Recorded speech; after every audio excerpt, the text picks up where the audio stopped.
దేవుడు కానీ మన తల్లిదండ్రులు కానీ వాళ్ళు ఇచ్చేటువంటి ఆ స్వేచ్ఛను, ఆ స్వతంత్రాన్ని మన భవిష్యత్తు బాగుండడానికి మనం యూజ్ చేసుకుంటే జీవితంలో నిలబడతాం. లేదంటే మన జీవితంలో అన్ని పోగొట్టుకుంటాం. దేవుడు కానీ నా తల్లిదండ్రులు కానీ నాకు ఇచ్చినటువంటి స్వేచ్ఛ స్వతంత్రాన్ని నేను సద్వినియోగం చేసుకోకుండా దాన్ని దుర్వినియోగపరిచాను.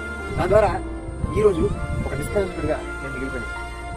కానీ ఫ్రెండ్స్, నా జీవితంలో దేవుడు మరి ఎందుకు మరి అలా నన్ను కనికరించాలని నాకు తెలియదు. కానీ ఒక సంతోషం మాత్రం నాకు ఉంది, అదేంటంటే రక్షణ. నేను ఈ లోకంలో అన్ని పోగొట్టుకున్న ఒకనొక రోజు ఈ లోకాన్ని విడిచిపెడితే సదాకాలం ఆయన పర్లోక రాజ్యంలో ఉంటాను అన్నటువంటి ఒక శుభప్రదమైనటువంటి ఒక నిరీక్షణ నాకు దేవుడు అనుభవిస్తూ వచ్చాడు. నా జీవితంలో కనీసం అదన నేను తెలియచుకున్నాను.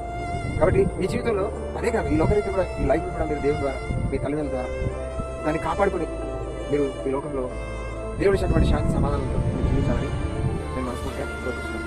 బైబిల్లో ఒక మాట ఉంది, దినములు చెడ్డవి కనుక సమయం పోయేక సద్వినియోగం చేసుకోండి.